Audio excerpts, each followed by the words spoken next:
Solve करते हैं। Triangle A B C given है और साथ ही साथ स्मॉल ए बी सी के बारे में ये कमेंट किया गया है कि ये जो स्मॉल ए गिवन है वो दो पॉजिटिव डिस्टिंक्ट नंबर्स के बीच में एक अरिथमेटिक मीन दिया गया, वहीं बी एंड सी उन नंबर्स के बीच में ज्योमेट्रिक मीन्स दिए गए।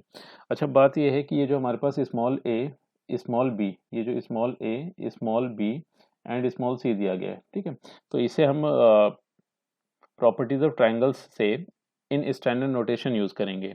कहने का ये मतलब है कि ये जो स्मॉल ए बी सी दिए गए हैं वो एंगल्स ए बी सी के अपोजिट साइड लेंथ होगी, ठीक है। अगर हम ऐसा कमेंट नहीं करते हैं तो ये जो स्मॉल ए बी सी दिया गया है उन्हें हम एंगल बी सी और ए ये जो दिए गए हैं इनके साथ में हम कोरिलेट नहीं कर पाएंगे, ठीक है।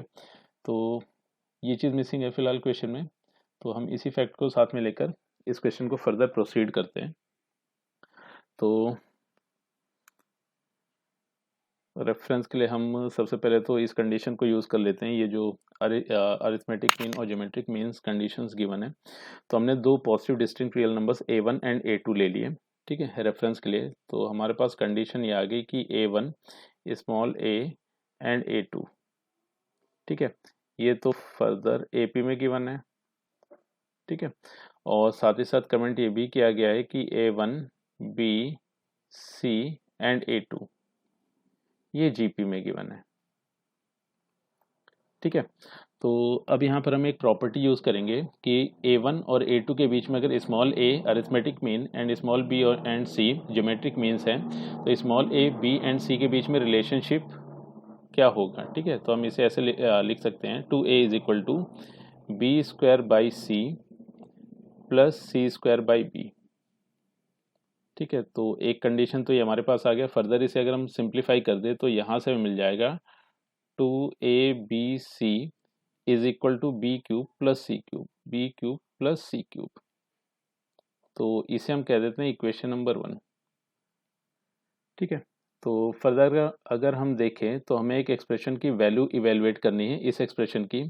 तो एक काम ये कर लेते हैं कि ये जो हमारे पास साइन ए के टर्म्स में ये पूरा का पूरा एक्सप्रेशन दिया गया है तो हम इसे साइड्स बी और सी के टर्म्स में रिप्रेजेंट कर देंगे, ठीक है ना। तो हमारे पास ऑब्जेक्टिव ये है कि ये जो angles a b and c के टर्म्स में एक्सप्रेशन दिया गया है हम इसे sides small a b and c के टर्म्स में रिप्रेजेंट कर दें।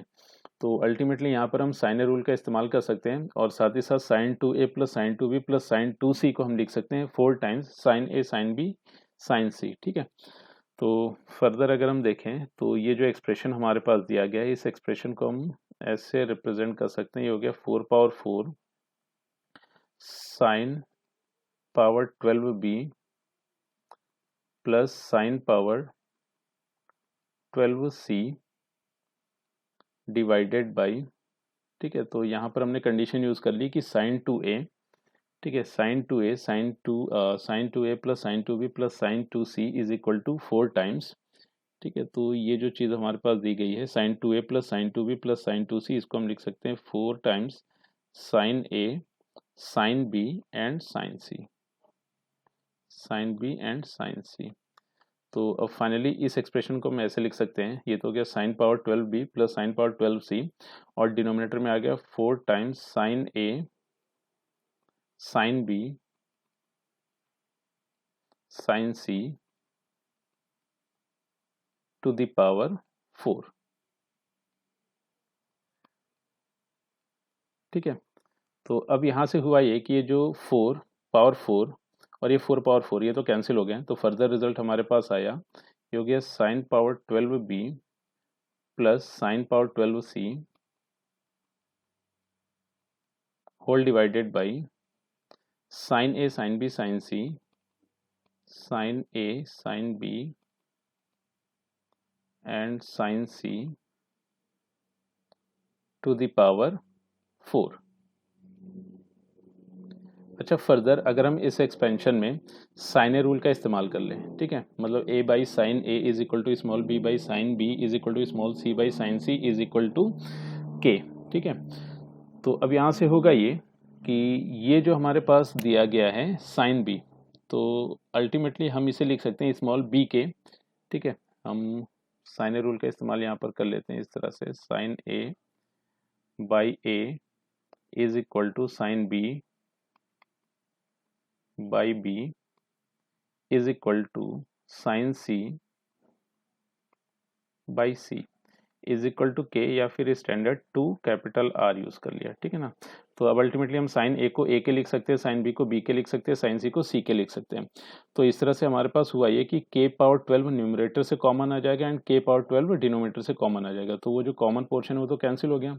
तो फर्दर इसे हम लिख सकते हैं B power 12 plus C power 12 whole divided by A B C power 4, ठीक है। तो ये हमारे पास आ गई कंडीशन। अच्छा, अब हमारे पास एक एक्सप्रेशन ये दिया गया है, चलो इसे हम कह देते हैं इक्वेशन नंबर 2। अब इक्वेशन नंबर 1 और इक्वेशन नंबर 2 का हम यहाँ पर इस्तेमाल कर लेते हैं। तो equation number 1 and equation number 2 से हम कंक्लूड ये कर सकते हैं कि फर्दर हमें रिजल्ट मिला b power 12 plus c power 12 whole divided by A B C के प्लेस पे आ गया b cube plus C cube plus C cube by 2 to the power 4। ये हमारे पास ऐसे आ गया, ठीक है। तो फर्दर हम इसे ऐसे लिख सकते हैं, ये हमारे पास हो गया 2 पावर 4, फिर ब्रैकेट में मिल गया b power 12 plus c power 12 whole divided by b cube plus C cube to the power 4। ये रिजल्ट आ गया अपने पास, ये लिखा है c पावर 12, ठीक है। तो अब अगर हमें इस एक्सप्रेशन की वैल्यू मिल जाती है तो अल्टीमेटली हम इस एक्सप्रेशन की वैल्यू पर कमेंट कर सकते हैं। तो एक काम ये कर लेते हैं, अगर हमें इस एक्सप्रेशन की वैल्यू चाहिए तो हम एक स्टैंडर्ड इनइक्वालिटी का इस्तेमाल कर लेते हैं, ठीक है। तो बात यह है कि अगर x और y कोई भी दो पॉजिटिव रियल नंबर्स गिवन है एंड स्मॉल n कोई भी पॉजिटिव नंबर है and small n be any positive number,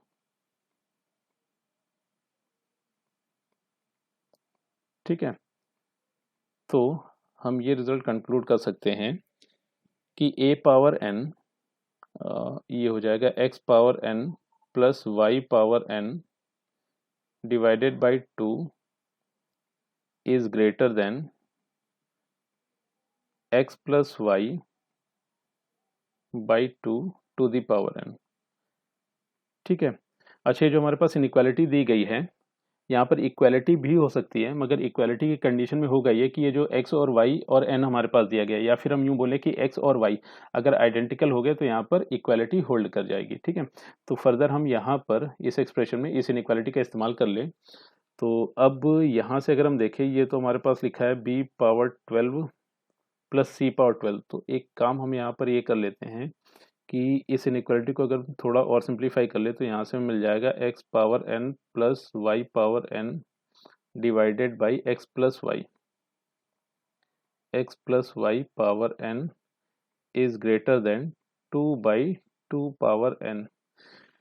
तो अब अगर हम यहाँ पर देखें तो x का काम तो फिलहाल कर रहा है बी क्यूब और y का काम यहाँ पर कर रहा है सी क्यूब, और n की वैल्यू यहाँ पर हो गई है 4। तो अगर हम इन सब वैल्यूज़ का इस्तेमाल कर लें तो यहाँ से हमें रिजल्ट मिल रहा है कि b power 12 plus c power 12 divided by b cube plus c cube to the power 4 is greater then ये c क्यूब है, is greater than 2 by 2 power 4, ठीक है। तो फर्दर अगर हम इसे और सिंप्लीफाई कर ले तो ये हमें मिल रहा है 2 power 4 b power 12 plus c power 12 divided by b cube plus c cube plus c cube to the power 4 is greater than 2 ये लिखा है b पावर 12, ठीक है, b पावर 12, ठीक है, ये b पावर 12 लिखा हुआ है। तो अब अगर हम इस तरह से देखें तो ये जो हमारे पास एक्सप्रेशन गिवन था तो इसकी वैल्यू हमें मिल गई है ग्रेटर देन 2। तो इसका मतलब ये जो हमारे पास एक्सप्रेशन दिया गया है इसका आंसर हो जाएगा anything that is greater than 2। तो यही इसका आंसर हो गया।